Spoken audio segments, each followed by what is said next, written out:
The spirit of emigration to British America has not been stronger or more extensively prevalent in this part of the country for several years back than at present.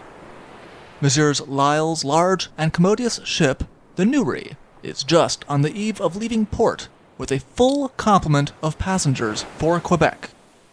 The Newry Telegraph, quoted by Richmond Enquirer June 8th, 1830. Though the passengers could expect a long voyage to the coast of Canada, their voyage instead lasted approximately 2.5 days.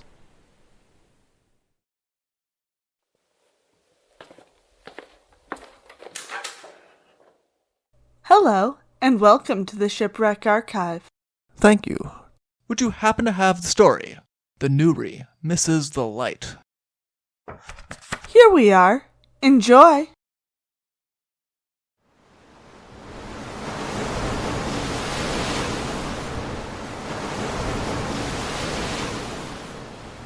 The Newry departed from Warren Point, County Down, Ireland, on the 14th of April, 1830, with an estimated 400 immigrants on board.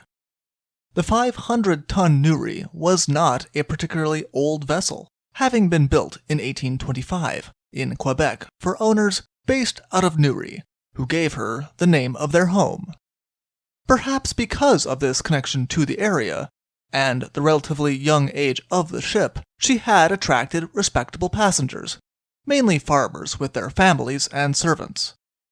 It was repeatedly noted by the papers later, since there was a large difference in class between the people that the general public imagined immigrating from Ireland to North America and those who were on board the Newry as she left the harbor. It was particularly noted that a large group of Freemasons had accompanied some of the passengers to tearfully say farewell to their members who were leaving, accompanied by music, and in full regalia. Many of the people who were traveling were going to reunite with other family members who had already gone ahead to Quebec to set up home and life for them across the sea, and they were looking forward to being reunited.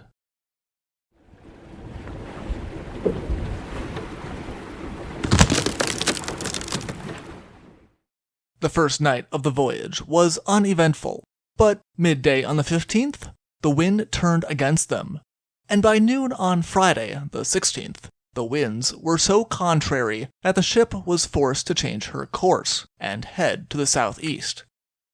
As it turned to evening, the weather turned to a thick, hazy fog, accompanied by strong winds, leaving Captain Crosby with no idea that he was heading dangerously toward Carnarvon Bay. Captain Crosby missed the light of the Bardsey lighthouse in the fog, which would have given him a warning of the approaching danger. And so, the first sign of trouble was when he saw the breakers ahead of the Newry. Once Captain Crosby spotted the breakers, he quickly ordered that the ship be turned around, but it was too late. The Newry struck on the rocks near Porth, Orion. When the Newry crashed, it was already the middle of the night, and it had been lights out below the decks for a while. None of the passengers were on deck. They were either asleep or too seasick to know what was going on, since it was still the start of the voyage, and it often took some time for the passengers to gain their sea legs. Captain Crosby, envisioning an immediate future with a deck full of panicking passengers, ordered the crew to fasten the hatches so that the passengers could not rush the deck while they tried to figure out how to work the ship off of the rocks. This was undoubtedly horrifying for those below who were left in the dark, with no understanding of what had happened. But it was later credited by some with having averted a turmoil that would have prevented the crew from doing their best work. It took 20 minutes of trying to get the ship off of the rocks before Captain Crosby came to the conclusion that it was a lost cause. The Newry was not going to be saved. With this, the captain ordered that the hatches be removed again and announced that everyone should have an equal chance to save their lives. As soon as this announcement was made, The passengers rushed to the deck, most of them with very little clothing on, since they had all rushed from their beds. No one made much of an attempt to grab anything else. Everyone threw themselves into trying to escape from the ship.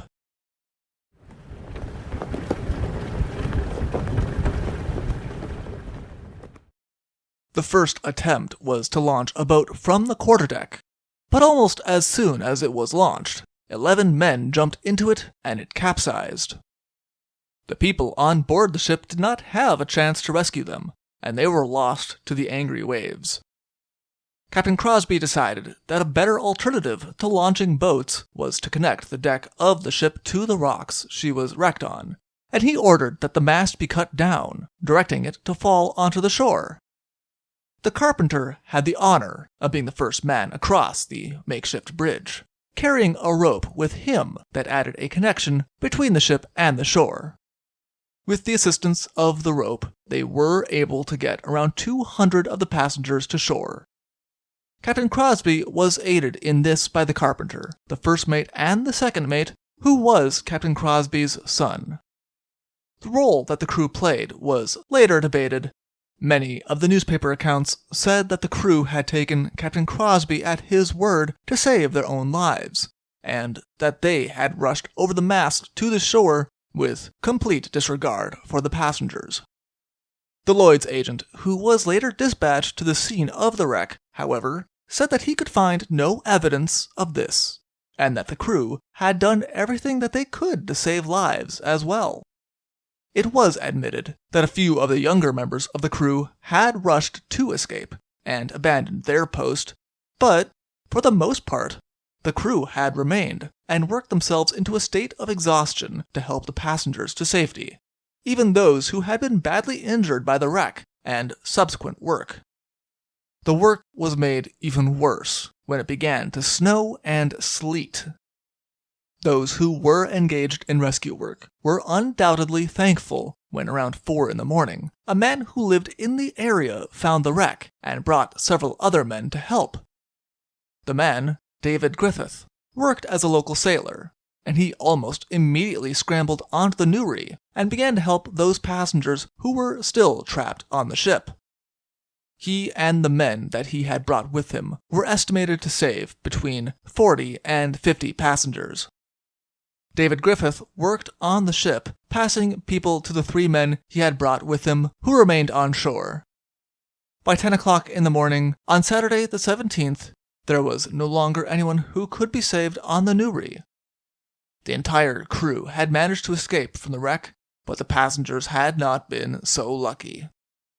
It was never entirely determined how many had been lost, though it was estimated to be between 40 and 80.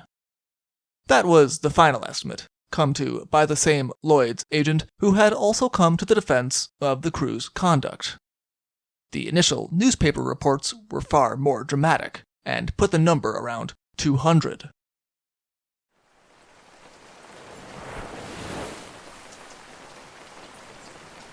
Many of the people who were lost were due to the Newry beginning to break up, and the heavy waves. One girl said that she had been carrying her niece when a piece of timber had struck her, weakening her so much that the waves had been able to sweep the child away from her. Another woman had lost her husband and her 19-year-old son, leaving her worried about who would support her in her old age. She had lost her whole family overnight. A 12-year-old girl named Mary Ann Watt had lost both of her parents. She did not know what had happened to her father, but she had seen her mother struck by a piece of timber and fall. Though a sailor had rushed to help her mother, there was nothing that could help her. Mary Ann Watt had only survived because the carpenter had dragged her to the shore with a rope, but she was badly bruised and didn't know anyone. One man who had been helping his elderly mother across the mast watched her fall due to a large wave, and grabbed a hold of a piece of rope without his hands available due to clinging the mast. He had instead grabbed the rope in his mouth and dragged her to shore. She was too badly wounded and passed soon after, but he took some comfort in having made the effort to save her. There were stories of incredible escapes as well. A man named Clark was traveling with his wife and 2-year-old daughter.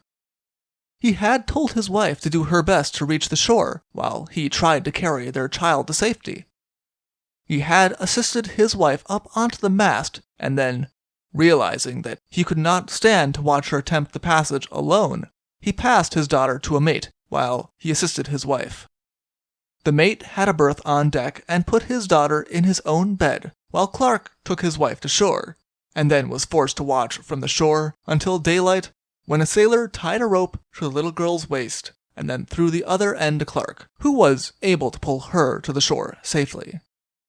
He had lost all of the money that he had earned by selling his farm, but he said that he was fine with trading his property for the lives of his family. Another man, who was named Brown, was traveling with his wife and 6 children. He had not gone to bed the night of the wreck. His children were too seasick for him to rest. He had actually asked Captain Crosby that night if they were going to take up a reef for the night, but Captain Crosby had said that the Newry was in too good a sailing condition for such concerns. When the ship had wrecked, Brown and the 2 young men, who were from the same community in Ireland as he was, managed to bring Brown's wife and 3 of their children to shore. There were still 3 children on the boat, though, and one of the young men volunteered to go back to the ship, when, on finding the children, tied all 3 of them to his back and carried them to shore himself.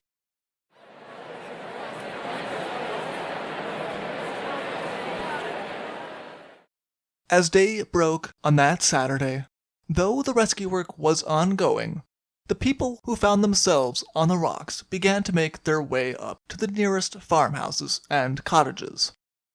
The survivors were almost naked after being abruptly woken from their beds, cold and wet. The people who lived closest to the wreck site went so far as to burn some of their furniture to warm up the people they found shivering at their doorsteps. That, in many cases, there was no shared language did not make any difference. Once word got out in the community what had happened, everyone wanted to help. Once everyone was on shore, and they had warmed up by the fire, the shipwrecked people began to walk to Carnarvon, making their way as they could in small groups. As they walked, people from the local community rushed to offer them aid, whether it was in the form of food, clothing, or money. Since most of the passengers had been bringing all of their belongings with them to start their new life in Quebec, and they had sold everything that they were not able to bring, they needed all of the aid that they could receive. Brown was part of one of the last groups to arrive in Carnarvon, along with the 2 young men who had helped him rescue his family. When asked what had taken them so long, one of the young men said that the children had traveled very slowly, and he had been unwilling to leave them, so he had stayed with the family to help with the children, as had the other young man. In Carnarvon, the deputy mayor of the town and the bailiffs immediately called a public meeting, and a subscription was taken up for the survivors. By means of the subscription, a good meal was provided for all of the people who had been shipwrecked. Everyone was clothed, and every person received 4 shillings. Medical attention was also provided by the town, and wagons were brought to transport the sick and wounded. The people who had made the walk to Carnarvon from the wreck of the Newry would later say that through the entire 35-mile walk, they had not met with a single closed door, and every person that they had met, even the most poor, offered them something to help them.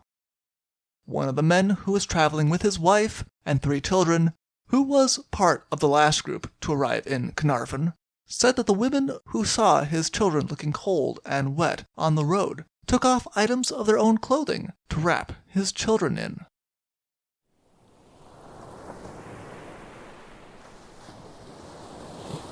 The Newry broke up almost entirely in the face of the poor weather on Sunday.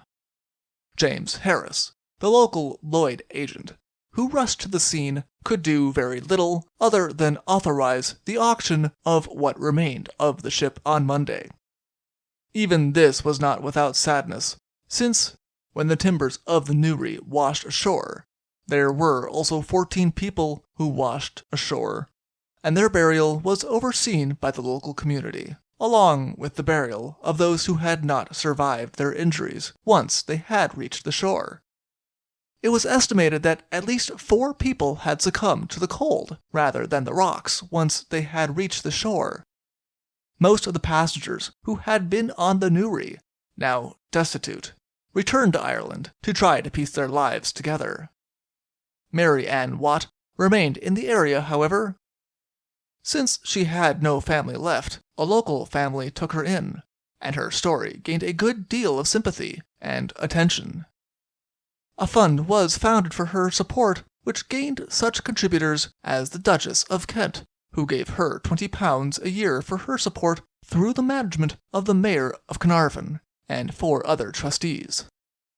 David Griffith, the local sailor who had boarded the Newry to save as many passengers as he could, was awarded a silver medal by the National Institute for the Preservation of Life from Shipwreck, as well as £4.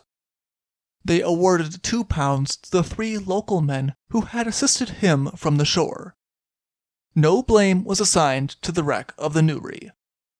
It was judged to have been the fault of the weather more than anything that anyone could have predicted.